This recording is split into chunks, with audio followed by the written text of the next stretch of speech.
अजीजान गिरामी, मैंने जिस आयत करीमा की तिलावत का शरफ हासिल किया, रब्बे काबा कुरान पाक में इरशाद फरमाता है, इन्नमा यख्शल्लाह मिन इबादिल उलमा, बेशक अल्लाह के बंदों में जिनके सीनों के अंदर सही मानों में खशियत इलाही होती है, खौफ खुदा होता है, वो मुकद्दस जमात उलमाए किराम की जमात है। बेशक और अल्लाह रब्बुल इज्जत ने जो इतना अजीम मर्तबा और इतना आला मकाम उलमाए किराम को अता फरमाया है, ये अपनी मारिफत की बुनियाद पर अता फरमाया है।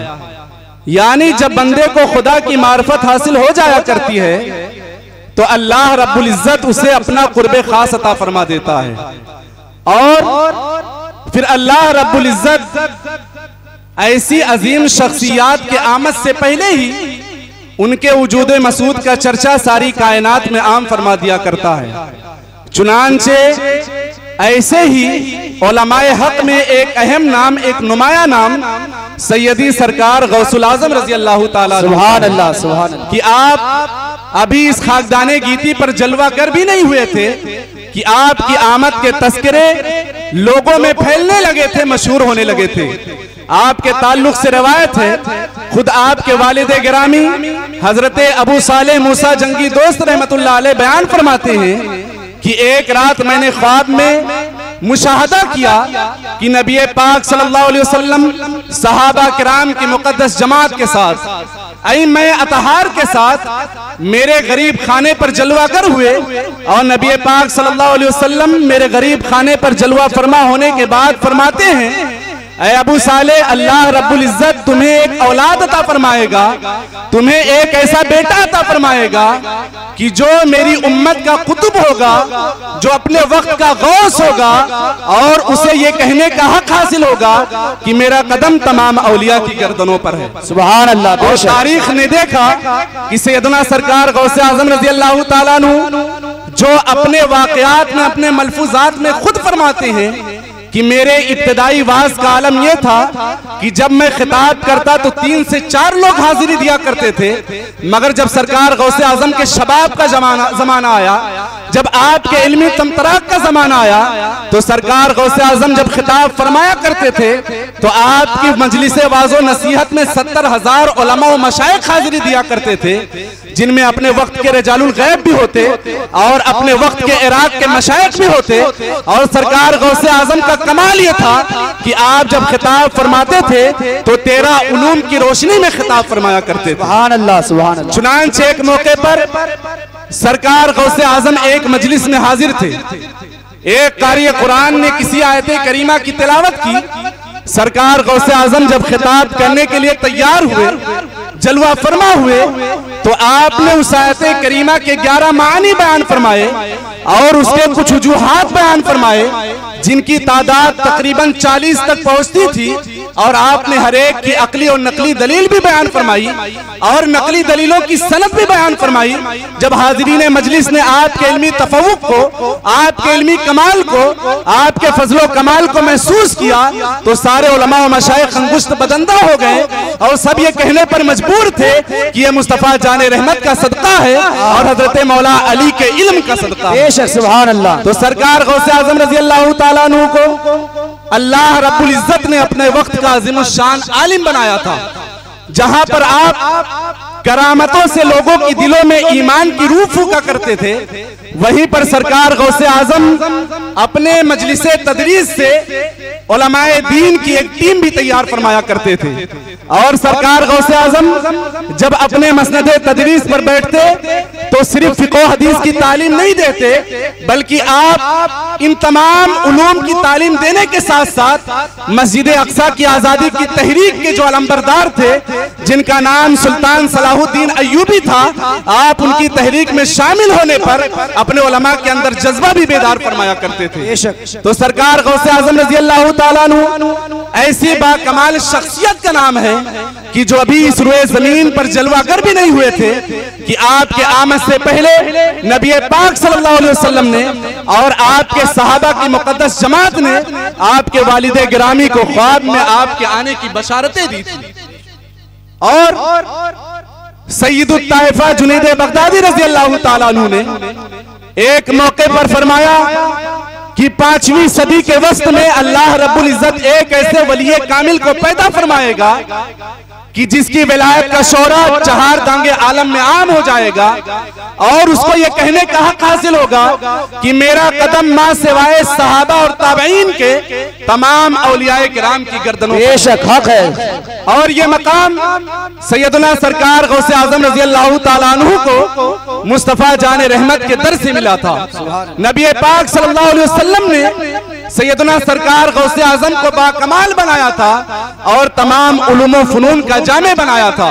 सरकार गौसे आजम को एक मौके पर ख्वाब में मुस्तफा जाने रहमत की जियारत नसीब हुई। नबी पाक सल्लल्लाहु अलैहि वसल्लम ने अपने शाहजादे अब्दुल कादिर को मुखातब करके फरमाया, शाहजादे अब्दुल कादिर तुम खिताब क्यों नहीं करते, वाज़ो नसीहत क्यों नहीं करते। सरकार गौसे आजम फरमाते हैं, नाना जान मैं अजमी हूँ, मैं अरबों के सामने फसा के सामने कैसे खिताब करूं। नबी पाक सल्लल्लाहु अलैहि वसल्लम ने अपने शाहजादे को अपने सीने से लगाया और अपना लुआबे दहन उनके मुंह में 7 मरतबा दाखिल फरमाया। उसके बाद उन्होंने ख्वाब में हजरत मौला अली शेर खुदा को देखा और हजरत अली शेर खुदा ने भी यही फरमाया। सरकार गौसे आजम फरमाते हैं, मैं अजमी हूँ, फसा के सामने कैसे खिताब करूं। हजरत मौला अली रज़ी अल्लाह तआला अन्हु ने भी अपने शाहजादे को अपने सीने से लगाया और 6 मरतबा लुआबे दहन उनके मुंह में दाखिल फरमाया और कहा, अब जाकर के सारी दुनिया को खिताब करो। उसके बाद सरकार गौसे आजम सारी दुनिया को खिताब करते थे। हजरत सरकार गौसे आजम ने फरमाया, बाबा जान जब आपने लुआबे दहन मेरे मुंह में दाखिल किया तो आपने 6 मरतबा दाखिल फरमाया और जब नाना जान ने मेरे मुंह में लुआबे दहन डाला था तो उन्होंने 7 मरतबा डाला था। आखिर इस कमी करने में हिकमत क्या है। हजरत मौला अली शेर खुदा रज़ी अल्लाह तआला अन्हु फरमाते हैं, मैंने ये कमी इस वजह से की है ताकि कोई अक्ल का अंधा कलिए न कह सके कि हजरत मौला अली ने नबी पाक सल्लल्लाहु अलैहि वसल्लम से किसी फेल में मुसावात की। सुभान अल्लाह, नारे तकबीर, नारे रिसालत, जश्ने गौसुल वरा, जश्ने गौसुल वरा। खतीब हिंद हज़रत अल्लामा मौलाना मुफ्ती रिजवान साहब मिसबाही, असातिज़ाए जामिया, असातिज़ाए किराम जामिया अली हसन अहले सुन्नत, नारे तकबीर, नारे रिसालत। अजीजाने गिरामी, सरकार गौसे आजम रजी अल्लाह तआला अन्हु को अल्लाह रब्बुल इज्जत ने सिर्फ तकरीरी सलाहियत ही नहीं अता फरमाई थी बल्कि अल्लाह रब्बुल इज्जत ने आपको तहरीरी मलका भी अता फरमाया था। आपके खामे ज़न्नगार से कई एक किताबें भी हमारे से वजूद में आई और सरकार गौसे आजम की उन किताबों से आज भी दुनिया फैज पा रही है और कायनात के तमाम पढ़े लिखे तबके उससे इस्तेफादा कर रहे हैं। सरकार गौसे आजम रज़ी अल्लाह तआला अन्हु को अल्लाह रब्बुल इज्जत ने मकाम मर्तबा अता फरमाया था कि आप जो चाहते आपकी मशीयत के मुताबिक हो जाया करता था। अल्लाह रब्बुल इज्जत ने आपको अपना महबूबे खास बनाया था और सरकार गौसे आजम को यह मकाम मर्तबा नबी पाक सल्लल्लाहु अलैहि वसल्लम के खानुमादे के फजलो कमाल के इजहार के लिए मिला था और आप मुस्तफा जाने रहमत के मजहर कामिल बनाकर भेजे गए थे। इसीलिए मुस्तफा जाने रहमत ने जिस तरह से मुर्दों को जिंदा फरमाया है, सरकार गौसे आजम ने मुस्तफा जाने रहमत के फजलो करम से मुर्दों को जिंदा फरमाया है। एक मौके पर बइख्तिलाफ रवायत किताबों में मुख्तलिफ तरीके से रवायतें मौजूद हैं कि 2 लोग, उनमें से एक ईसाई था और उनमें से एक मुस्लिम था। 2 लोग आपस में बहस कर रहे थे। ईसाई कह रहा था हमारे पैगंबर ईसा अफजल हैं क्योंकि वो मुर्दों को जिंदा कर दिया करते थे और आपके नबी ने फरमाया है कि मेरे उम्मत के उलमा बनी इसराइल के अंबिया के अक्स और मजार हैं। भला ये कैसे हो सकता है। सरकार गौसे आजम का गुजर उसके करीब से हुआ। सरकार गौसे आजम वहां पर जब पहुंचे तो उन लोगों ने अपना अपना मुद्दा पेश किया। सरकार गौसे आजम फरमाते हैं इसका फैसला करना बहुत आसान है। उसके बाद ईसाई कहता है कि आपके नबी ने फरमाया है मेरी उम्मत के उलमा बनी इसराइल के अंबिया के मज़ार हैं। अगर आपके नबी का फरमान सादिक है, सही है तो आप बताएं भला ये कैसे सही है। सरकार गौसे आजम फरमाते हैं मैं भी नबी पाक सल्लल्लाहु अलैहि वसल्लम का उम्मती हूँ, मैं भी नबी के दीन का आलिम हूँ, तुम मुझे किसी कब्र के पास लेकर चलो, मुझे इशारा करो उस कब्र की तरफ, मैं रब का नाम लेकर के कहूंगा और वो मुर्दा जिंदा हो जाएगा। चुनांचे वो यहूदी नबी पाक सल्लल्लाहु अलैहि वसल्लम के शहजादे हजरत सरकार गौसे आजम रज़ी अल्लाह ताला अन्हु को वो ईसाई एक कदीम कब्रिस्तान के पास लेकर के गया। सरकार गौसे आजम रज़ी अल्लाह ताला अन्हु ने उस कब्र की तरफ इशारा किया तो उससे मुर्दा बरामद हुआ। वो हजरत दानियाल अलैहिस्सलातु वस्सलाम का उम्मती था और उसके बाद उसने सरकार गौसे आजम की तारीफात और तौसीफात बयान की और जब इन चीजों को ईसाई ने देखा तो कलमा पढ़ करके मुशर्रफ इस्लाम हो गया और उस ईसाई के जितने भी अकीदतमंद थे वो सब मुशर्रफ इस्लाम। सुभान अल्लाह, नारे तकबीर, नारे रिसालत, करामाते गौसे आजम, फैजाने गौसे आजम, नारे तकबीर, नारे रिसालत। और उस वक्त जो कौम सरकार गौसे आजम के दस्ते हक परस्त पर मुस्लिम हुई थी उस कौम को इराक की सरजमीन पर बक कहा जाता था। उस कौम का एक मुजाहिद सरकार गौसे आजम की खिदमत में हाजिर हुआ, उसकी आगोश में एक नन्हा सा बच्चा था। सरकार गौसे आजम की खिदमत में हाजिर होने के बाद अरीजा पेश करता है, सरकार ये मेरा लाडला है, आप इसके लिए दुआ फरमा दें, अल्लाह रब्बुल इज्जत इसे दीन का गाजी बनाए, इस्लाम का मुजाहिद बनाए। सरकार गौसे आजम रज़ी अल्लाह ताला अन्हु ने उस बच्चे के लिए दुआ फरमाई और सरकार गौसे आजम की दुआ शरफ़े मकबूलियत से सरफराज हुई और कायनात ने देखा कि वही बच्चा जो कौम को उस मुजाहिद की आगोश में था अपने वक्त का सुल्तान सलाहुद्दीन अय्यूबी बनकर चमका, जिसने बैतुल मुकद्दस को आजाद कराया। गोया सुल्तान सलाहुद्दीन सरकार गौसे आजम के करामत का नाम है और सरकार गौसे आजम की दुआ की मकबूलियत का एक इशारा है। बेशक, सुभान अल्लाह। तो अल्लाह रब्बुल इज्जत ने सरकार गौसे आजम को यह मकाम अता फरमाया है कि सरकार गौसे आजम सरापा करामत का नाम है और आपके ज़बाने मुबारक से जो सादिर हो जाया करता था वो हो करके रहता था। सरकार गौसे आजम रज़ी अल्लाह ताला अन्हु को अल्लाह रब्बुल इज्जत ने लोहे दिल पढ़ने की भी ताकत और बसीरत अता फरमाई थी। सरकार गौसे आजम को अल्लाह रब्बुल इज्जत ने लोगों का मजाज और लोगों की तबीयत पर रखने की भी सलाहियत अता फरमाई थी। इसी वजह से सरकार गौसे आजम की खिदमत में जो भी हाजिर होता सरकार गौसे आजम उसका चेहरा देख करके और उसके हालातों कैफियत को देख करके आप उसके ताल्लुक से सारी बातें बयान फरमा दिया करते थे। बस मैं एक आखिरी बात आपके सामने पेश करके गुजर जाना चाहता हूं कि सरकार गौसे आजम रज़ी अल्लाह ताला अन्हु की बारगाह है, आपका इलाका है और आप जिस आबादी में रहते थे उसे मोहल्ला बाबू शेख कहा जाता था।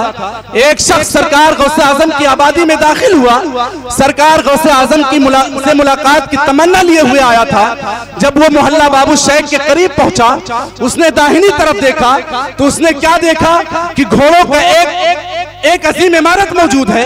उसके बाद लोगों ने उसने वहां के मकामी लोगों से पूछा कि ऐ लोगों बताओ मोहल्ला बाबू शेख के दाहिनी तरफ जो ये इमारत मौजूद है ये इमारत कैसी है? तो एक शख्स ने बताया कि ये सरकार गौसे आजम का अस्तबल है, यहाँ पर आपके घोड़े बांधे जाते हैं। चुनांचे वो शख्स अंदर दाखिल हुआ, उसने क्या देखा कि 40 साल किस्म के नस्ली घोड़े मौजूद हैं। सरकार गौसे आजम के ताल्लुक से वो नजरिया कायम करके आया था कि आप तो एक फकीर सिफत बुजुर्ग हैं, आप तो एक दरवेश बुजुर्ग हैं। जब उसके दिल में यह शाहाना माहौल उसने देखा तो यह ख्याल पैदा हुआ कि आप भला अल्लाह के वली कैसे हो सकते हैं, क्योंकि किसी के दिल में अल्लाह की मोहब्बत और दुनिया की मोहब्बत एक साथ जमा नहीं हो सकती। बदगुमानी की वजह से वो वापस हो गया। कुछ दिनों के बाद वो शख्स सख्त बीमार हुआ, उसने तमाम हकीमों से मुलाकात की, इराक के बगदाद के हकीमों से मिला, मगर कोई नुस्खा उसके हक में कारगर न हुआ। आखिरकार वो इराक के बहुत ही मुहम्मर और तजर्बाकार हकीम से मिला। उस हकीम ने कहा तुम्हारी दवा ये है, तुम्हारा इलाज ये है कि अगर तुम्हें आला किस्म के नस्ली घोड़ों की कलेजी खिलाई जाए तो तुम्हें शिफा मिल सकती है।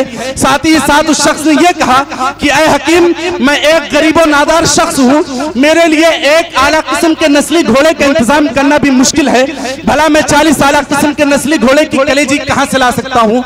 उसने कहा था कि एक मोहल्ला बाबू शेख में बुजुर्ग रहते हैं, उनके पास जाओगे तुम्हें मायूसी नहीं होगी। चुनांचे वो अजनबी शख्स फिर आपके मोहल्ले में आया, आपके अस्तबल के दारोगा से मिला और उसने ये फरमाइश जाहिर की। चुनांचे रोजाना उसके हवाले एक घोड़ा किया जाता, वो उस घोड़े को ज़बह करता और उसकी कलेजी निकाल करके खाया करता था। इस तरीके से जब 40 घोड़ों की कलेजी वो खा चुका, उसे रब के फजलो करम से, मुस्तफा के अता से, सरकार गौसे आजम के फैजान से शिफा मिल गई। फिर वो सरकार गौसे आजम की खिदमत में हाजिर हुआ, सरकार गौसे आजम का शुक्रिया अदा करने के लिए हाजिर हुआ। सरकार गौसे आजम उस पर नजर डालते हैं। उसके बाद आप फरमाते हैं तुम तो तकरीबन 1 महीना पहले भी आए थे, क्या माजरा है कि वापस चले गए थे। वो कहता है हुजूर, जब आप ये जानते हैं कि मैं यहाँ पर तकरीबन 1.5 महीना पहले आया था तो आप ये भी जानते होंगे कि किस मकसद से आया था। सरकार गौसे आजम फरमाते हैं मैं जरूर जानता हूँ, मगर मैं तुम्हारे मुंह से सुनना चाहता हूँ। वो कहता है सरकार, मैं आपसे मुलाकात के लिए आया था, मगर जब मैंने आपके अस्तबल के हालात देखे, जब मैंने आपका शाहाना कर्रो-फर देखा तो मैं बदगुमान होकर के वापस चला गया था। सरकार गौसे आजम अपने उस आने वाले अजनबी शख्स को मुखातब करके फरमाते हैं, ऐ अजनबी राहगीर सुन ले, जो वो 40 घोड़े मैंने पाल रखे थे वो अपने लिए मैंने नहीं पाले थे, बल्कि मुझे गैब से ये इल्म हुआ था कि एक शख्स ऐसा भी मेरे पास आएगा जिसे कोई कल्ब का आर्जा लाहिक होगा और उसका इलाज यह होगा कि 40 आला किस्म के नस्ली घोड़ों की कलेजी उसे खिलाई जाएगी तो उसे शिफा मिलेगी। इसी मकसद से मैंने 40 आला किस्म के नस्ली घोड़े पाल रखे थे। तो सरकार गौसे आजम का दर वो दर है जहां पर दरवेश नादार मुहताज तो पलते ही हैं, अपने वक्त के शाहान और सलातीन जमाना भी आपके दर से भीख पाया। बेशक बेशक। तो सरकार गौसे आजम ने जो अपनी जाहिरी जिंदगी में सुल्तानी अख्तियार फरमाई, तो वो हकीकत में आपने अपने नफ्स की बुनियाद पर नहीं, अपने ख्वाहिशात की बुनियाद पर नहीं, बल्कि अपने गुलामों की हाजत पूरी करने के लिए और उम्मत मुस्लिमा को नवाजने के लिए सुल्तानी अख्तियार फरमाई थी। गर्जे की सरकार गौसे आजम की जिंदगी के जिस जिस पहलू का मुताला किया जाए, आपके हयात तय्यबा के जिस रुखे रोशन को देखा जाए, हर रुखे रोशन बेमिसाल है और आपकी जिंदगी का हर पहलू बाकमाल है। हर पहलू पर लोग रोशनी डालते चले आ रहे हैं, मगर आपके जिंदगी के रोशन पहलुओं को आज तक सही तरीके से उजागर न किया जा सका। गर्जे की सरकार गौसे आजम को अल्लाह रब्बुल इज्जत ने मुस्तफा जाने रहमत के कमालाते आलिया का मजहरे अतम बनाकर, पैकर बनाकर भेजा था। और सरकार गौसे आजम जब तक अपनी जाहिरी जिंदगी में थे, अपने गुलामों को नवाजते थे, उन्हें फैजियाब फरमाया करते थे। और आज जब आप पर्दा फरमा चुके हैं तो अपने गुलामों की फरियादें सुनते हैं और उनकी दस्तगीरी फरमाया करते हैं। इसीलिए सारी दुनिया आपको गौसे आजम के लक़ब से बेशक बेशक सुभान अल्लाह। रब्बे करीम की बारगाह में दुआ है मौला करीम इन तमाम बयानात को अपनी बारगाह में शरफ़ कबूलियत अता फरमाए, हम सब के लिए ज़रिए नजात अता फरमाए। वाखिरु दावाना अल्हम्दुलिल्लाह।